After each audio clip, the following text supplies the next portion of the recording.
So, Miss Katrina, I know we are doing a Akashic Records reading, right? But when I went to go start this, I picked out the frequency that I was gonna channel with for your session, and it was the Euphoria frequency. What's the name of this channel? Because I feel like you need to know it. Neural frequency sound. So I'm pretty much cheating, if you can call it cheating. Your brain releases certain chemicals based upon whatever is being triggered up here. I use the neural frequency sounds channel in order to tap into a specific wave in my brain so that the reading comes from that place. So I think it might have been oxytocin I was doing the first time. But that's like the love hormone. So I wanted to give you a reading in that energy of love. I don't know if it just happened to be an older video that I was watching that I had been watching for a while and it was only like a minute or two left in it, or whatever the case may be. But I came back in here ready to hit the button, and I noticed that the picture, let me see if I can show you without being dramatic. There we go.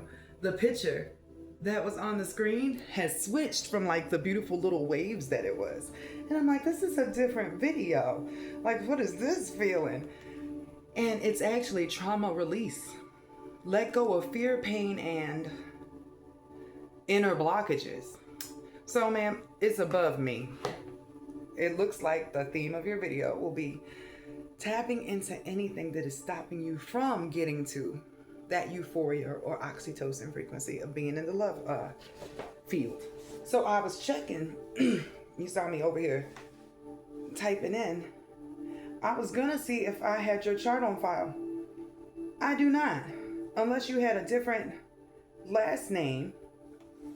We'll just focus on that a different time and I'll go straight to the Akashic Records. But I wanted to see what was the block that made this pop up so strongly. So it's the 396 frequency, which is like completion. This is like your uno out. There are some things that are so hard to look at, is what I'm getting, right? That we avoid them. The things that we avoid keep spiraling in our energetic field. So that block just starts to build like a hurricane over time until you have like a breakdown about it or you get really triggered and crash out, right? It seems like we're avoiding the crash out, or we're going to avoid the crash out by facing this head on. Because what you really want from this reading is a sign or a confirmation that what's ahead of you is nothing like what has been behind you. In order to make sure that that's not going to happen, we have to get the part of it that is still lingering in your field out so that you're not a magnetic match for it anymore. All right, sis, let's do this. So I'm going to start with the dark mirror. Let's see what the block is. What is the thing that you need to release in order for you to no longer magnetize back to the lesson and step into new lessons?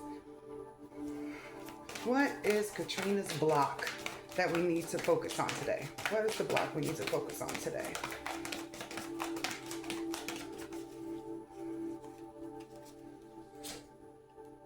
Somebody lied to you. I need to know what they lied to you about now, right? But literally, a triumph of lies. That's the block. Something about your self-worth, some assessment of your character made you hide yourself. Like clothes. Like you put a part of yourself that is important in the background. And I don't know if you saw a post I made earlier this week. I was expecting that Scorpio season was going to be heavy. Like most of my life when Scorpio season came around, I was dreading it because I was like, oh my gosh, I know the depression is coming. I know the sadness is coming. I'm not going to get anything done. Whatever progress I've done made throughout the year is about to all get trashed because I'm just going to be stuck in the bed for days. Like, oh my goodness, even thinking about it now, like, that was my life. So I was preparing for it this season, right? But when it kicked in, something else happened. I felt the usual thing that makes me lay down, that sadness came in. But a part of myself was like, yo, do it for her. I'm like, her, the you that used to sit in those depressions and lose all the progress I had made because I physically could not move because sadness would overwhelm me. I didn't feel that overwhelming sadness this time. When I heard that do it for her, I was like, we can push through this. And so I did it slowly. Day one, I was able to get 2 readings done. The next one, I was able to get 3. Now I'm up to 6 a day, and I've been able to keep that momentum because I've been using that do it for her as the fuel instead of sitting in the pain of this happened to me, which I could not control other times. When something like that hits you, you can't do it. So they didn't tell us growing up that when you experience something that is heavy, it stays in your body. It stays in your nervous system, right? So it doesn't matter if it's 20 years from now. One day you can end up bawling, crying in the corner and not know why. Everything in your life is cool, but it's because 20 years earlier, something horrific happened to you and you did not have time to process it, and it has to come out sometime, especially when you're going through the spiritual awakening journey. You have to release it, right? Otherwise, circles. So this is about you releasing a lie that is stopping you from finding your golden shadow. That's what I ended up finding out. Your golden shadow is when you pull the parts of yourself that you were afraid to show to other people that made you feel small start to come up. A good way to recognize stuff that's in your golden shadow is by looking at the people that inspire you, that motivate you, the people that you root for, like you stand for, because they all have a fractal or a glimmer of the part of your shadow that you hid away. The good parts. This is also called light work, which is the opposite of shadow work. It's retrieving the good stuff, whereas shadow work is digging through the dark stuff to see what you no longer leave. Light work is reclaiming your pieces that was always supposed to be yours in the first place. So atonement is the pattern that came about because of whoever lied to you, made you hide a piece of yourself, told you this will never happen for you. That doesn't happen for people in our family. That's how I felt about it. It's just a small mindedness is when I'm sensing held you back. So you developed a pattern of like people pleasing, saying what needed to be said in order for you to survive, which in turn has turned into a pattern of self-sacrifice all the time. Like, you know, certain things are for you, but you're like, oh, no, I can't do that. Or will somebody else be mad because I did this? Or it's just all things that are like self-deprecating in a way that benefits other people is what I'm feeling. But guess what it does to you? You look at other people that are meant to have what you have, maybe even those people that you look up to, and it makes you jealous. Because there's a part of you that knows that's a part of your storyline, but you're not stepping into your storyline because there are other people that would not possibly be able to come with you or would look up at you and not appreciate that. Like, who is she? That's the feeling I'm getting is in the back of your head. Like, who is she to do A, B, C, and D? Who is she to achieve these things in her life? Fuck them. That would be my Aisha advice. Let me pull some more cards so I can give you some more spiritual advice that would help you to move past this. But pretty much somebody lied to you about what you were capable of achieving because they couldn't even possibly achieve the things that you are meant to do in this life. That's just not your storyline. You don't have to claim that at all. So we are going to go into the dark. And it seems like that's the theme for today. I just did a session like this where I had to go into her dark goddess energy in order to help her reconnect to her divine, which is the same thing as shadow work versus light work, or your deep shadow versus your golden shadow. So let's see what you need to know, or what you need to retrieve from the dark for you to step into the light. What does Katrina need to know from this deck? What does she need to know from this deck?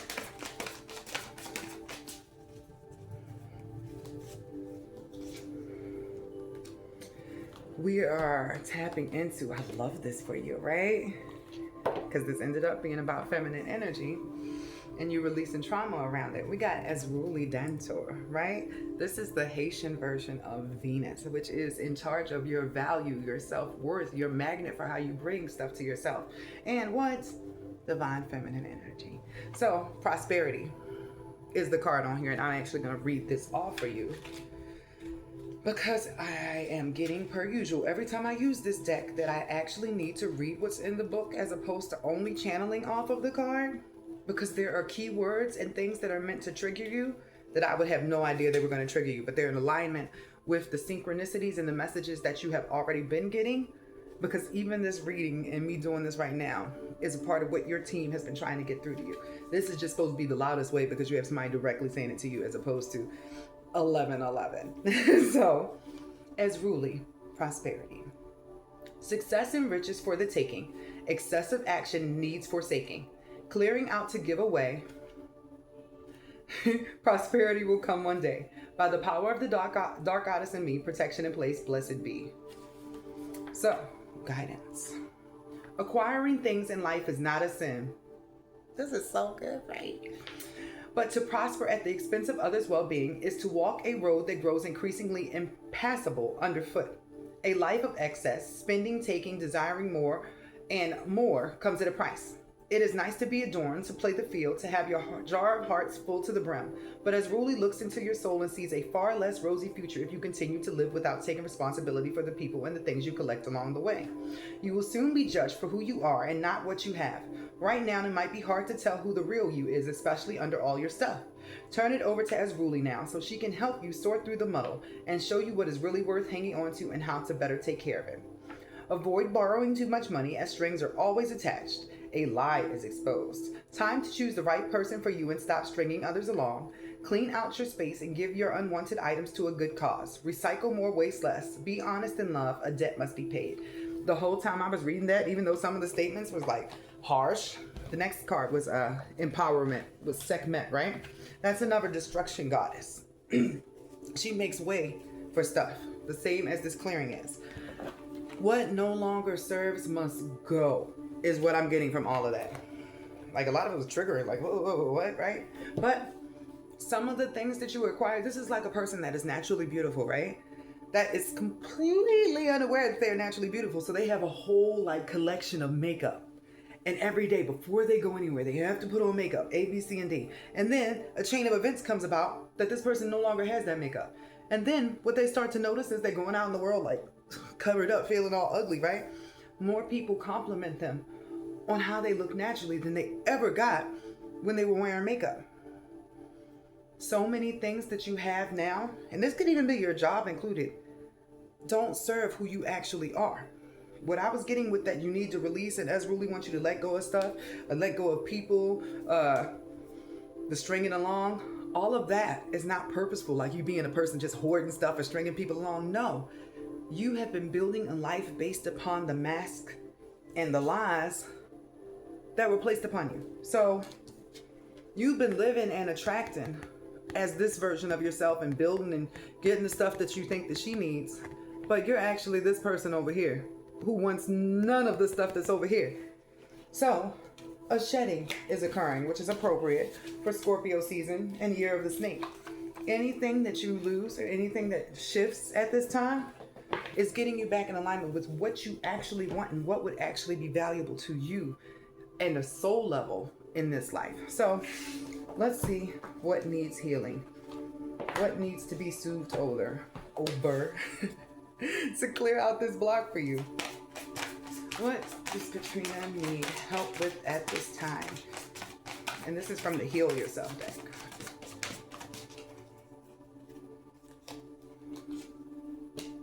Second person today. A childhood wound and somebody else putting their stuff on your back that you have carried all this time. I just started hearing Elsa in my head. And she kind of looks like Elsa too, huh? Let it go. Let it go. And there's also a dude that doesn't need to be there. Like he's something about somebody being in your energy that was not a match popped up in that book, right? This person's in a hallucination, like a temptation to drive you further off your path. That will not go how you want it to, because there are still some things within your soul that will call forth somebody to pull them up. Like, you know how you have weeds that don't work in the garden? If there are any parts of you that are still in alignment or out of alignment, right? You'll get a person that pulls those into the forefront to make you say like, eh. So say for instance, you have a pattern of codependency. As soon as you get a partner, you meld into them. You mesh, like your hobbies become their hobbies and all that stuff, right? Imagine doing that with a person and you absolutely hate everything about them after 90 days when their mask falls off. Right? You would suddenly say, oh my gosh, I don't want to be bonded to this person. I have eradicated all the parts of myself that I love in order to be in this relationship. I got to take back my power and appreciate me, right? That's how it works when you attract somebody who is mismatched. It's in order to heal something in you that you didn't even know was throwing you off. The codependency pattern comes from an abandonment wound from an initial parent. Like you just want your parent to love you in a certain way, right? So you do whatever is necessary to make them love you, which means shift yourself, make yourself smaller. That codependency energy of you changing your ideas and your plan to think if you can make yourself like what they want, you would get what you want. So this person coming along, being a complete piece of trash, just being themselves, makes you realize that's not even what I want for myself. We don't want that for you. We want this cleared out so you ain't even got to go down that road, because there is a soulmate. Notice how this person is actually real as opposed to this temptation over here. That person's a facade. That person is fake. This one is a soulmate over here. And the difference between that one and the one that you actually want to be with, the one that is a match for who you actually are at your base vibration, is this clearing. And you being able to stand up for yourself. There really is still a lot of people pleasing and tongue biting with you because you don't want to hurt somebody's feelings, or you don't want anybody to make you feel like, I want to say like you're snobby, like you're trying to be too good for them. But imagine that you are a piece of gold and you've been surrounded by copper your whole life. Of course, copper's going to look at you like, huh, she thinks she's so good, because they can see your worth. You can't see your worth. You think you're a piece of copper like everybody else, but you notice that the rest of the copper people treat you some type of way, and you feel bad every time you start embracing your golden power, right? You have to say what you mean. If you want things to go in alignment, you have to be honest. If you don't like something, if it's not working for you, if it makes you feel less than, or brings back this feeling of pain in your chest, let it go. And all the signs have been telling you, baby, it's time to walk a different direction. There's something else waiting for you. So you need to have a good, cry. Now, some people hate crying because what does crying do? It doesn't solve anything. It's not meant to solve anything. Actually, when you store pain, it's in your kidneys. And when you cry, where does that release from? The kidneys. Your kidneys get cleaned out because all of your stacked up stuff stays in the body. So it's another release. When you cry, that is you letting go of the pain that was backed up in you that you didn't even know was there. So a good 10, 20 minutes, depending on how it goes, of just releasing it in some way, shape, or form could buy you 2 years of more happiness in your future, because you don't have that energy there, as opposed to holding on to it for 2 more years where you're going to generate everything that is attracting towards you based on that pain that still needs to come up. So I'm going to pull for what you need to know for self-care at this time. How can you begin to heal this wound after you do some clearing work? I feel like you need to journal or meditate on, and you can even sit with this frequency because it'll come up on its own. How scared you were during childhood, how lonely you were, how much of yourself you hold back on a regular basis now. Like, how many times do you stop yourself from saying something that you're thinking? It feels like you do it so much so that you keep hearing the same thought repeat in your mind, like, say it, please say it, and you don't say it. But that's because you grew up in an environment where you could not necessarily say the things, or there would have been a repercussion. Baby, ain't nobody gonna beat your ass now. If anything, you saying the truth, being honest about how you feel and what you need, will ward off the people who are not a match. You are not losing anything if it was never meant for you in the first place. You're only going to make space for what you were supposed to have. There's only gain, never loss, right? So, tea, this feels like it goes along with your meditation time, but try out different teas. Line up ones that go with different intentions is what I'm getting. You're going to be healing from the inside out. Next, nature. And it's totally Mother Nature calling you, because look, the path she's walking has like Gaia around her. You're going outside to see what messages are on the trees and the leaves. This has something to do with your childhood too. I don't know if maybe, I don't know. Did you not get outside much? Did you want to go outside more and you didn't? Were you stuck in the house all the time? That could be possible, but it's something about going back outside that is going to clear. I feel like a breath of relief. Like, you know how Waiting to Exhale, the whole movie, every woman had a moment where she was just waiting to go, all right. That's what going outside is going to do for you. It's going to give you that moment to realize, oh my gosh, the war is over. I've just been dealing with the PTSD that makes me react in a certain way during my current situations. That is not my life or my story anymore. I am in control of this. So, music, sing, release what needs to be released lyrically. Pick songs that make you feel right in that moment. Sometimes that could be a sad song where you need to let something out, but sometimes it's like a happy song. Like recently I was sad about something I could not control, and then I heard Girl Put Your Records On, which is crazy because I don't listen to that song, nothing at all, but I understood I just needed to listen to music in that moment. So I went and listened to some music and I felt like way better afterwards, right?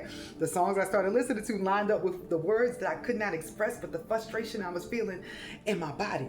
There was a lot of Meghan Trainor, right? The next time I felt this sadness, I was at a pool. I had paid for like a resort pass to stay at like this fancy place, and I'm swimming, and the person I'm with is like a complete, like, and I was about to get sad again, even though I'm like having a blast in the pool. That person's just over there being miserable. I'm seeing everything I want to. Like, I just had like lunch, like everything is great. I'm about to go to Fogo, you know? I was about to be sad and not enjoy my time. And then the song plays over the speaker. Girl, put your records on. And I was like, because I had only heard it in my head the first time. And I couldn't put on music at that moment, but just hearing that message and remembering, like, bruh, do not let this person take your light. Put on a different frequency because you're tuning into their misery, and that's what's making you sad. You yourself and your situation are not sad right now. And I was like, and I've been able to pass that on to other people, and I think you really needed to hear that. So while you're out in nature, ground thyself, touch grass, 21:21 on the clock. You need to be outside of your environment, because it seems like there's something about being in your house that is allowing you to recreate your childhood patterns, and you're putting like little you back in a box again. Free little you is what I'm getting, and that is the first step to you leveling up into everything that you have already been manifesting for yourself. This was just a block between you and the things that you have already been creating and cultivating. Have a good day.